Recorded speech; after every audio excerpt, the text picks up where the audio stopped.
मैंने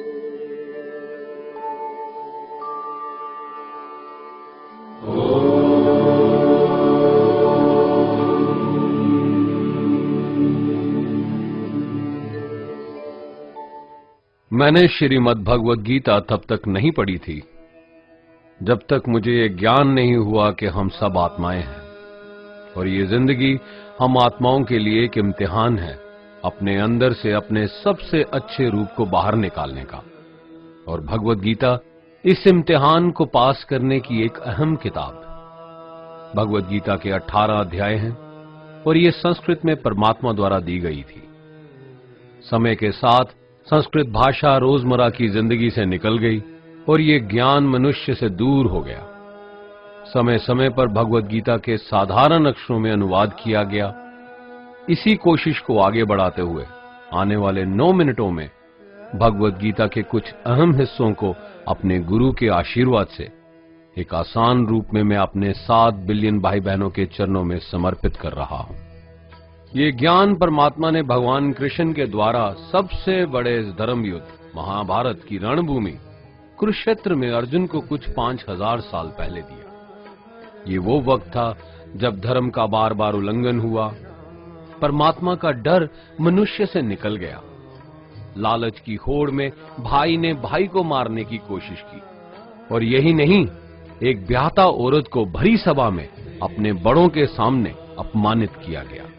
इससे पहले कि मनुष्य जाति धर्म युग से निकलकर पूर्ण रूप से कलयुग में जाती, युद्ध की रणभूमि में युद्ध से कुछ पहले परमात्मा ने गीता भगवान कृष्ण के द्वारा मनुष्य जाति के कल्याण के लिए दी।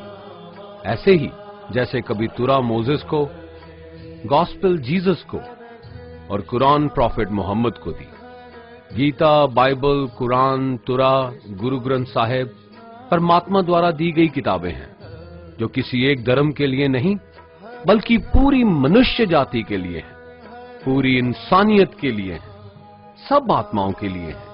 क्योंकि ये आत्मा को परमात्मा के बारे में, उसकी सृष्टि के बारे में और सबसे अहम ये उन कायदों के बारे में समझाती है जिनका आत्मा को मनुष्य के रूप में हर हाल में पालन करना होगा, रक्षा करनी होगी। और इन्हीं कायदों की बुनियाद पे एक आत्मा को शरीर त्यागने के बाद परखा जाएगा और इस परीक्षा से पास होने पे हमेशा के लिए इस जन्म और मृत्यु से मुक्ति मिलेगी। परमात्मा भगवद गीता में कहते हैं कि मैं ही सबकी शुरुआत हूं, मैं शुरू से भी पहले था और सब खत्म होने के बाद भी रहूंगा। सब मुझ में है और मैं सब में हूं। जो भी तुम छू सकते हो, देख सकते हो, चख सकते हो या सुन सकते हो, वो सब मैं हूं। ये नदियां, पहाड़, सूरज, ग्रहण, चांद, सितारे सब मैंने बनाए हैं। मैंने ही भगवान, शैतान, राक्षस और इंसान बनाए। मैं सर्वव्यापी हूं, सब में रहता हूं, सब में मैं हूं, मैं ही हूं। मैं ही ब्रह्मा बन के सब बनाता हूं और रुद्रा बन के सब नष्ट कर देता हूं। मैं ये सृष्टि यूं ही बनाता और तोड़ता रहूंगा ताकि आत्माओं को मौके मिल सके इस जन्म और मृत्यु से एक दिन मोक्ष पाने को, हमेशा के लिए परमात्मा के साथ रहने को। भगवद गीता कहती है कि इस सबसे बड़ी परीक्षा के लिए परमात्मा ने प्रकृति का निर्माण 5 तत्व हवा, अग्नि, जल, पृथ्वी और ईथर से किया, जिन्हें हम छू के, चख के, सूंघ के, देख के समझ सकते हैं। पर खुद परमात्मा इन 5 इंद्रियों की समझ से बाहर है। उन्हें आत्मा इन इंद्रियों से नहीं जान सकती। आत्मा 5 इंद्रियों के साथ वैसे ही है जैसे एक लोहे का रोबोट जिसे अपने बनाने वाले का कोई पता नहीं। अर्जुन को भी परमात्मा का विराट रूप देखने के लिए भगवान कृष्ण ने दिव्य नेत्र दिए। भगवद गीता समझाती है कि आत्मा अजन्मी है, इसे कोई मार नहीं सकता, कोई जला नहीं सकता, डुबा नहीं सकता, काट नहीं सकता। लेकिन आत्मा को परमात्मा के साथ हमेशा रहने के लिए ये परीक्षा रूपी जीवन में बैठना ही पड़ेगा। इस परीक्षा के लिए परमात्मा से बिछुड़ के आत्मा को पृथ्वी पे किसी न किसी रूप में जन्म लेना पड़ता है। और 88 करोड़ योनियों को जीने और भोगने के बाद एक आत्मा को मनुष्य का शरीर और दिमाग मिलता है, इस सबसे बड़ी मर्यादाओं की परीक्षा में बैठने के लिए।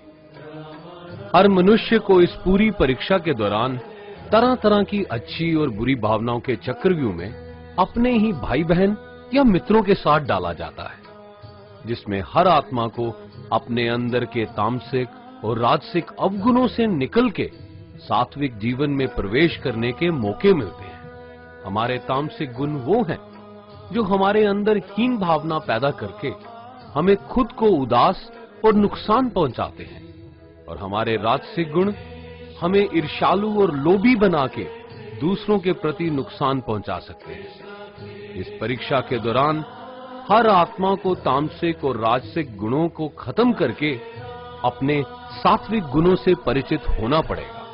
सात्विक गुण वो हैं जो आत्मा को अपने आसपास की हर चीज से जोड़े और उन्हें प्यार करना सिखाते हैं।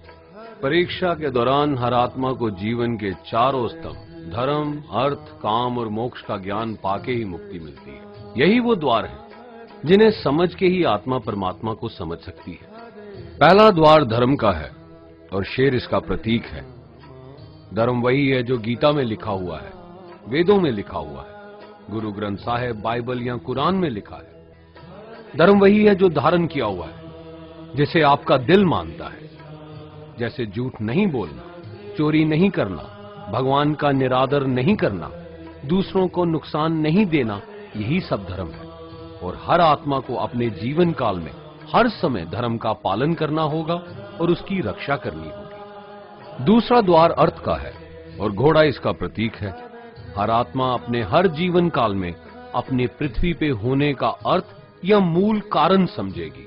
इस जिंदगी में भोगने वाली चीजें और रिश्तों का आनंद लेगी।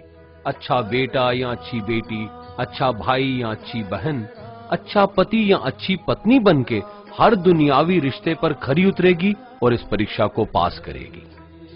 तीसरा द्वार काम का है। भगवत गीता समझाती है कि हर मनुष्य के अंदर काम, क्रोध, लोभ, मोह, अहंकार और ईर्ष्या जैसी 6 भावनाएं हमें अपने और दूसरों के प्रति नुकसान पहुंचा सकती हैं। इन भावनाओं को हर मनुष्य को हमेशा अपने नियंत्रण में रखना होगा, क्योंकि इनके बहाव में किया हुआ कोई भी काम हमारे जीवन भर की परेशानी का कारण बन सकता है। और एक आत्मा संतोष और सादगी से इन भावनाओं पे हमेशा के लिए विजय पा सकती है। चौथा स्तंभ मोक्ष का है और हाथी इसका प्रतीक है। इस परीक्षा रूपी जीवन में हर मनुष्य हर समय कुछ इच्छाएं रखता है। कुछ इच्छाएं एक ही जन्म काल में पूरी हो जाती हैं, पर कुछ अधूरी रह जाती हैं और उनके पूरा होने के लिए आत्मा को वापस पृथ्वी पे आना पड़ता है। भगवत गीता समझाती है कि हमारी इच्छाएं ही मूल कारण हैं हमारे पृथ्वी पे वापस आने का, और अगर हम कोई भी इच्छा ना रखें तो हम इस जीवन और मृत्यु से मुक्त हो सकते हैं। ये द्वार माफी का भी है। जिन्होंने आपके साथ बुरा किया उनको माफ करके और जिनसे आपने बुरा किया उनसे माफी मांग के मुक्ति पाई जा सकती है। जब तक आत्मा इन चारों दरवाजों धर्म, अर्थ, काम और मोक्ष को समझ नहीं लेती, तब तक आत्मा को बार बार इस मनुष्य रूप में आना ही पड़ेगा। परीक्षा का समय खत्म होते ही आत्मा शरीर और अन्य सब वस्तुओं का त्याग कर देती है। जो भी संसार में रहकर बनाया वो अब किसी और का होगा और आत्मा अपने कर्मों के फैसले के लिए चली जाती है। आत्मा के अच्छे बुरे कर्मों का हिसाब होता है। अपने अच्छे कर्मों के लिए आत्मा कुछ वक्त के लिए स्वर्ग और दुष्कर्मों के लिए नरक पे चले जाती है। नरक में आत्मा को अपने पापों के अनुकूल सजाएं मिलती हैं, पर सजा खत्म होने के बाद आत्मा को फिर से एक नया शरीर और नया दिमाग मिलता है इस परीक्षा में फिर से बैठने के लिए। और हर परीक्षा में वही सब फिर दोहराया जाएगा, जिंदगी के 4 स्तंभ धर्म, अर्थ, काम और मोक्ष को समझने के लिए। हर जन्म में अपने कई जन्मों के कर्मों के हिसाब से हर आत्मा को कभी अच्छे और कभी बुरे हालातों से जाना पड़ता है। लेकिन जब तक आत्मा परमात्मा के साथ योग को नहीं समझ लेती, वो मुक्ति नहीं पा सकती। भगवत गीता समझाती है कि मनुष्य अपने शरीर दिमाग या दिल से भगवान को पा सकता है। शरीर द्वारा किए कर्मों के माध्यम से परमात्मा को पाने को कर्म योग कहते हैं। ऐसे कर्म जो परमात्मा की इच्छा से हों और दूसरों के कल्याण के लिए हों।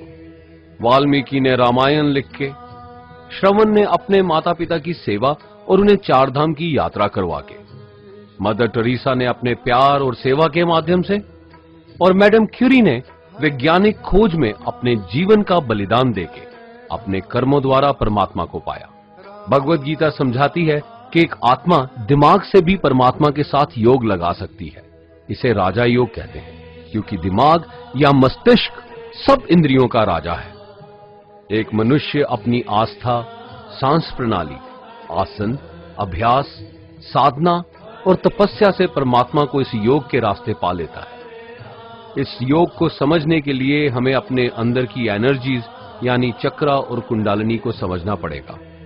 आत्मा मस्तिष्क से मेडिटेशन या ध्यान लगा के परमात्मा के साथ योग लगा सकती है। शंकराचार्य, स्वामी परमहंस, स्वामी विवेकानंद और उनके जैसे कई योगी इस योग के रास्ते परमात्मा के साथ संधि लगा पाए। परमात्मा भगवत गीता में कहते हैं कि अगर किसी आत्मा को धर्म ना भी समझ आए, योग ना भी समझ आए, पर अगर वो मेरी शरण में आ जाए तो मैं उसके सारे पाप माफ कर देता हूं। परमात्मा को ऐसी दिल की गहराइयों से पुकार के पाने को भक्ति योग कहते हैं। चैतन्य महाप्रभु, मीराबाई और भगवान हनुमान इस योग के सबसे बड़े उदाहरण हैं। लेकिन कभी आत्मा अपने होने का मूल कारण भूल के धर्म का उल्लंघन करे या पाप के रास्ते पे निकल जाए तो उसे ठीक करने के लिए परमात्मा खुद किसी रूप में पृथ्वी पे जन्म लेते हैं। आइए श्री भगवत गीता, गुरु ग्रंथ साहिब, तुरा, बाइबल, कुरान या ऐसी किसी भी दीनी किताब को पूरा पढ़ के इस जिंदगी के असली मायने समझें और परमात्मा के साथ योग लगाएं। अगर आपने इसे पसंद किया तो इसे औरों को बांटिए ताकि सब आत्माएं अपने यहां होने का मूल रूप समझ सकें और इस जन्म और मृत्यु से मुक्ति पाके हमेशा परमात्मा के साथ रह सकें।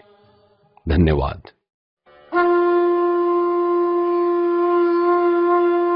Thank you.